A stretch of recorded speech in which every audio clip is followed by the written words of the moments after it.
बात है, मुझे बतलाओ कि अभी आपको कोई तकलीफ है क्या?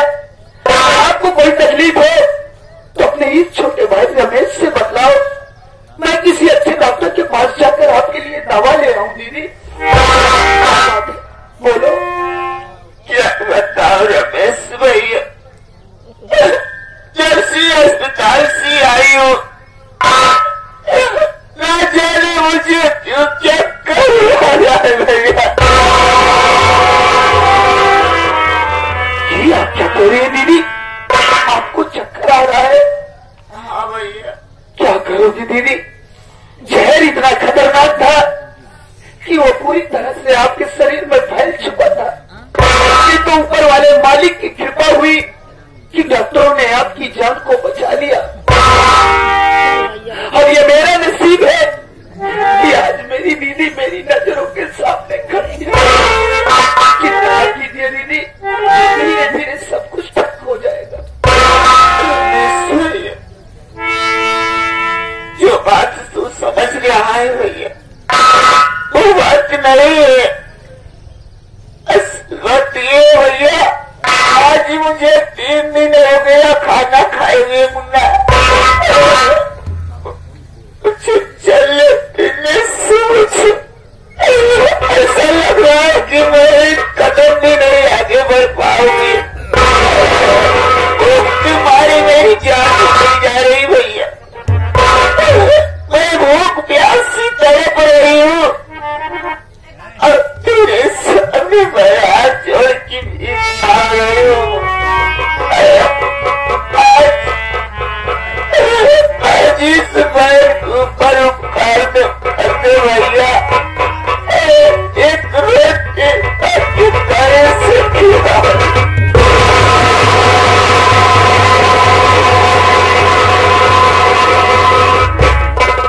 आप क्या कर रहे हो दीदी?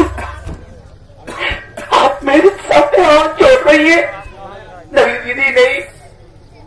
और ये आप क्या कह रही कि आप 3 दिनों से कुछ भी नहीं खाई है? दीदी आप अपने घर की परिस्थिति को तो अच्छी तरीके से समझती है।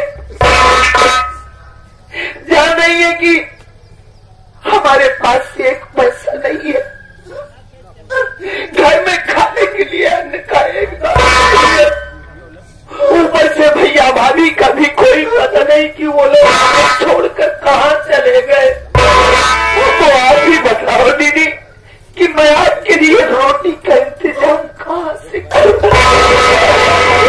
क्या कह रहा है भैया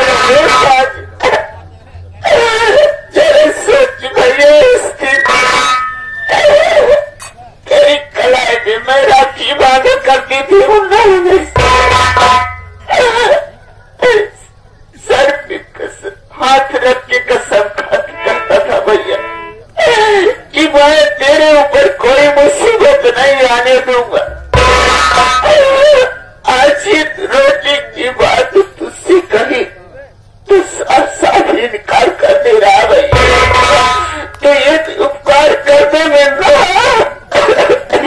क्या दीदी बोल से जहर लाके मुझे दे दो।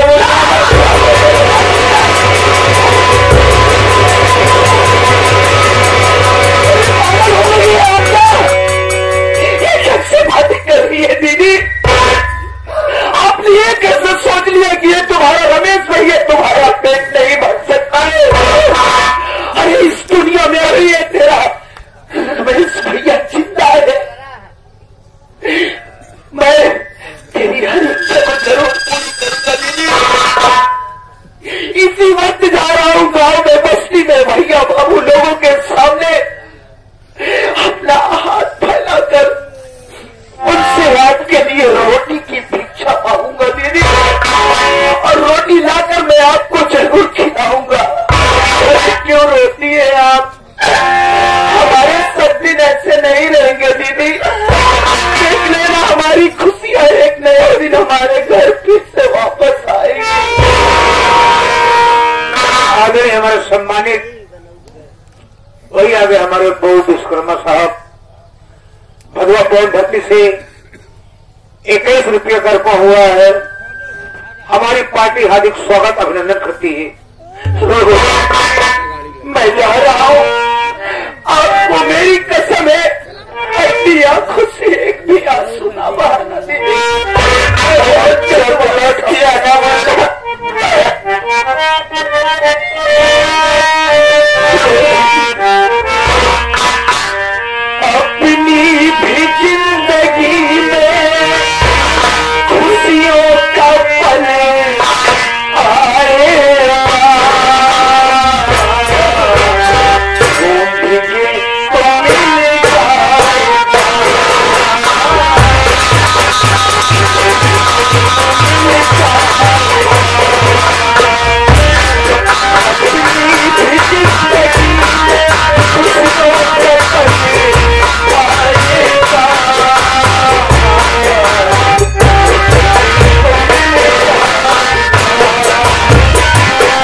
पूरे दिन दीदी आते रहेंगे कभी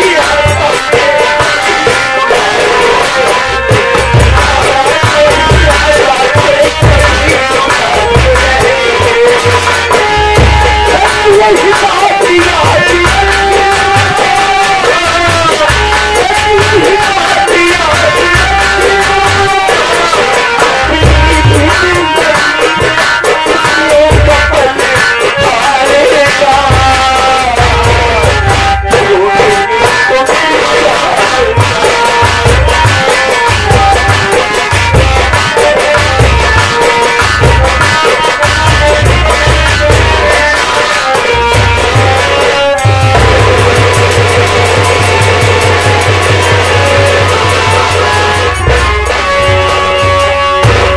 सीन को देख करके, करुण सीन को देख करके, ये हमारे समाज श्री राम अचल बाबू भावी प्रधान होने वाले प्रधान पद के प्रत्याशी, आप इसी भदवा पवन धरती से 21 रुपया दिए हुए है। हमारी कमेटी हार्दिक शुक्रिया अदा करती है।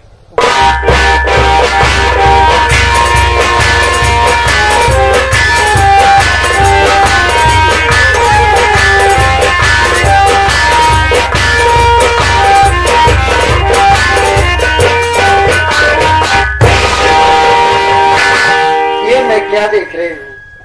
हेलो, की रीतू बैठकर रो रही है। हेलो, मैं इससे पूछती हूँ क्या बात है? अरे ओ रीतू, रीतू क्या हुआ मेरी बच्ची, तू क्यों रो रही है? बोल क्या बात है? अरे क्या से बात करते हो?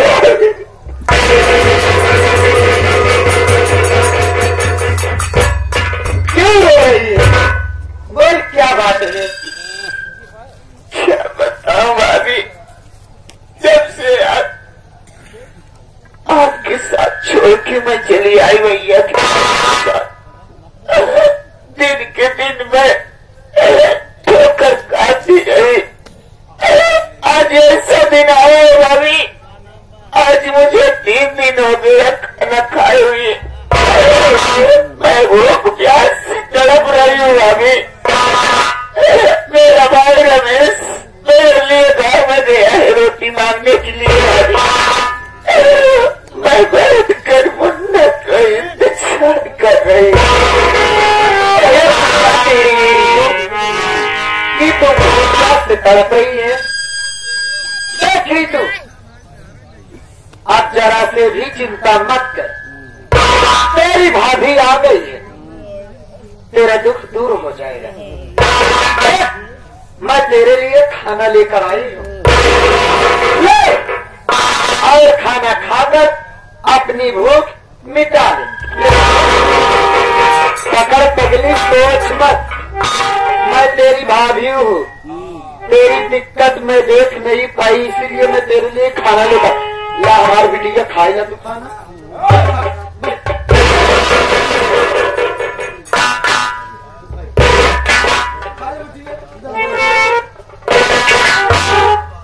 पगली लख जिन खाई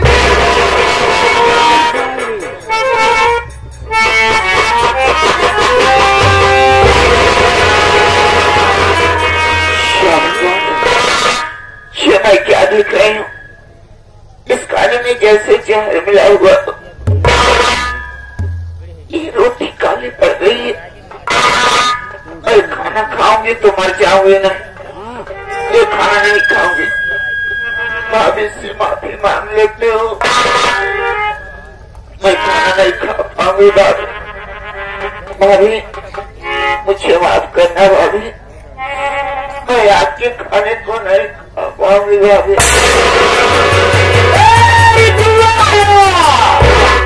अरे हजारी रान का बिटिया दरवाजा भारी दोनों मेरे बंदा प्यार से खाना बनाने के लिए आगे में दर पूछ के अब तो हजाइयो हमने खाना का अपमान करे। आज मौत मार बरंदा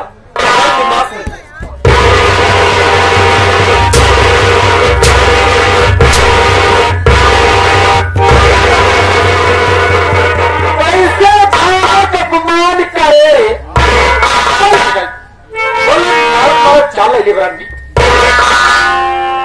भाभी माँ, अगर मैं वो खाना खाऊंगी तो मर जाऊंगी भाभी, मुझे जबरदस्ती मत करो भाभी, मैं खाना नहीं खा सकती, मुझे माफ कर दो भाभी। कहा दिया है खावत में मर जाने। हाँ भाभी, उस खाने में जहर मिला हुआ भाभी। अरे हर दरियावा तू खाना खाए के तो ना ही मरी, तोहरे घुटकी हम लात है मर।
तैयार हो, ये बताओ।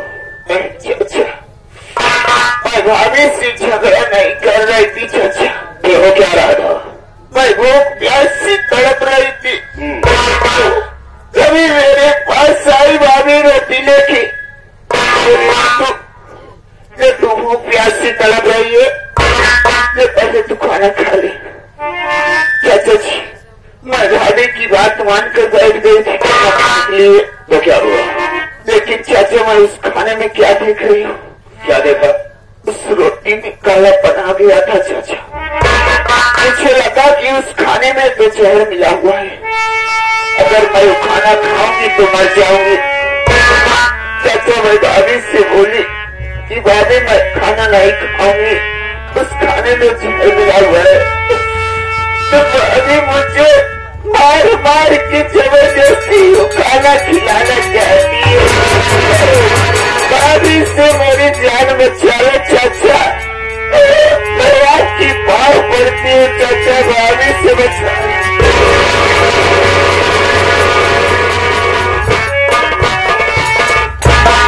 ना बेटा रहो, कुछ नहीं होगा, हम उसे देखते हैं। नहीं जा रहा, तेरा दिमाग नहीं खराब हो गया? उस खाने को मैंने भेजा था, ले जा करके ऋतु बिटिया को दे आओ। और तुमने क्या किया? उसमें क्या मिला दिया? जवाब दे। दिमाग हमार नहीं, दिमाग में बाहर खराब हो गया है। सीरी के 500 एक बात सुन रहा हर जारी के कारण हमने कुछ कहा गया ना, तो हमसे पूरा केहू न हो जान।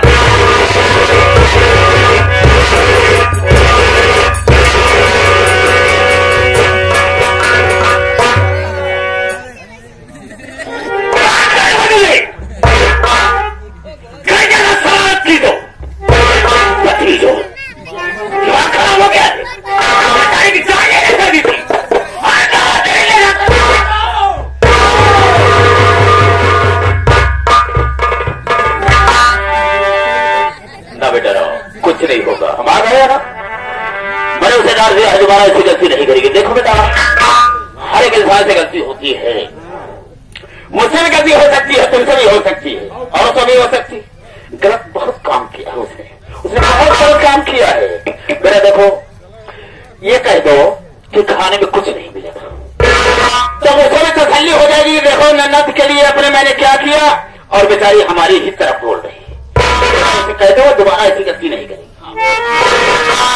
चाचा जी, ये आप क्या कह रही? कह दूं कि उस खाने में कुछ नहीं मिला था। लेकिन चाचा, मुझे तो ऐसा लग रहा था कि उस खाने में जहर मिला है। अरे अच्छा अच्छा, अरे कहते कि खानों में जहर नहीं मिला, बड़े बड़े आप फोकस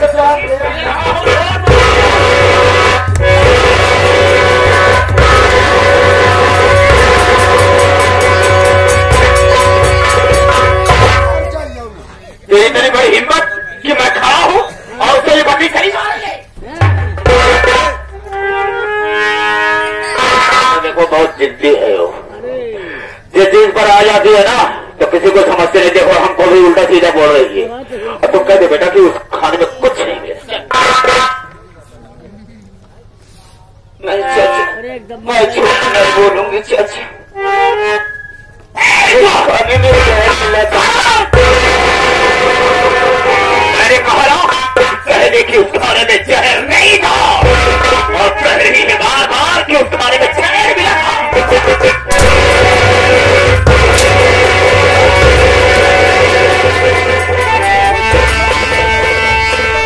समझाने पर भी समझ में नहीं आ रहा।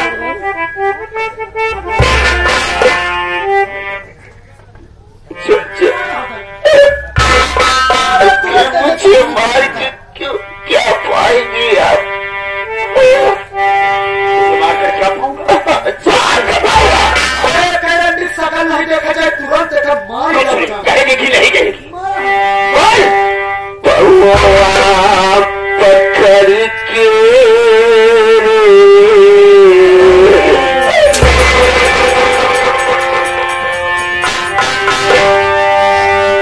अरे पकड़ के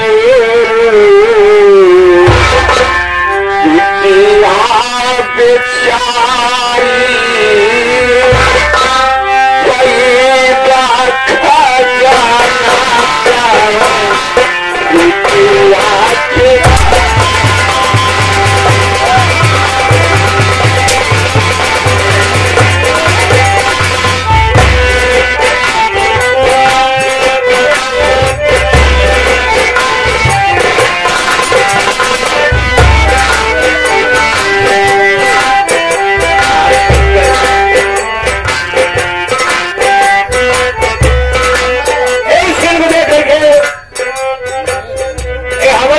शर्मा साहब भगवा पौन गति से महाकाल आगे अत्याचार ही नहीं कर रहा। जैसे लकड़ी काटे तो कहना दिए कि माफी का ज्ञान नहीं छोड़ना और साथ ही साथ श्री रामचंद्र भैया भावी प्रधान होने वाले प्रधान पद के प्रत्याशी 11 रुपये दे हुए हैं। कमेटी से फिर लाख लाख शुक्रिया। जाकर बोलते कि हमारे घर का मामला है और मैंने कह दिया है कि रही लोगों से पहले बता दियो। यहाँ के लोगों से मेरा कोई वास्ता नहीं और कोई जबरदस्ती अगर मेरे बीच में टपकना चाहे तो हम उसके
अस्पताल पहुंचा, मेरे बहन के बगल वाला मरीज मुझसे बताया कि अभी तुम्हारा छोटा भाई तुम्हारी बहन को लेकर घर वापस गया, लेकिन आने के बाद देख रहा हूँ झोपड़ी कोई दिखाई नहीं दे रहा है। हो सकता है झोपड़ी के अंदर हो, अंदर चलकर देखता हूँ कौन है कौन नहीं। आगे चल रहा हूँ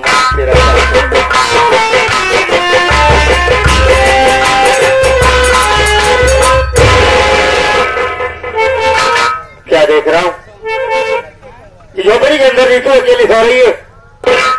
अरे मैं तो कोई पता नहीं, न जाने कहाँ चला गया, लेकिन सबसे पहले से जगाऊंगा, उसके बाद पूछूंगा कि रमेश कहाँ गया। रीतू, रीतू, रीतू बहन, लगता है गहरी नींद में सो गई। आज कई दिन से अस्पताल में बीत गए, 2-4 दिन की जगी होगी, शरीर को आराम मिल चुका है, इसलिए नींद आ गई होगी।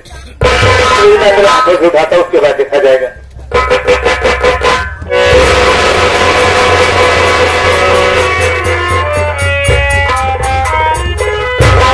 क्या देख रहा हूं कि मेरे बहन के गले में फांसी का फंदा लगा हुआ है। मेरी बात समझ नहीं आती कि ऐसी हरकत करेगा कौन। मैं तो सही काम करने चला जाता हूं और मेरा हमेशा ऐसी हरकत करेगा। अगर उसे ऐसा करना होता तो अस्पताल से लेकर वापस नहीं आता। मेरी रानी न जाने कहां को चली गई, लेकिन सबसे पहले इसके गले के फांसी का फंदे को निकालूंगा। जरा सी सांसें चलती होगी जिसे मैं दोबारा अस्पताल ले जाऊंगा। मालिक तेरा इशारा है।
क्या हो गया?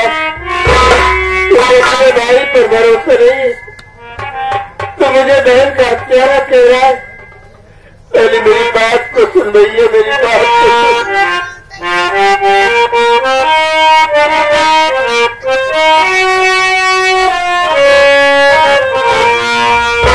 नहीं तू की हत्या मैंने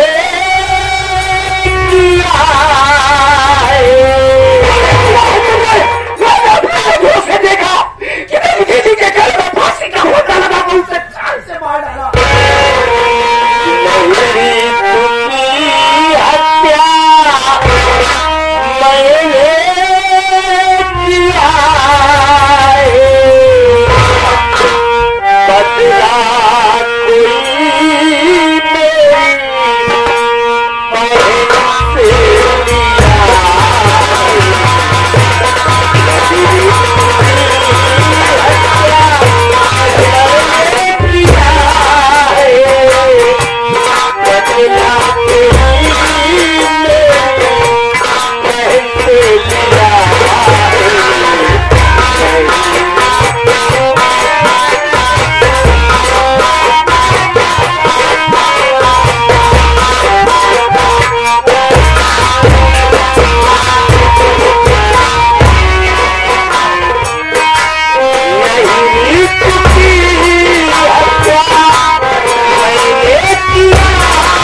देखते क्या हो मृत्यु के गले में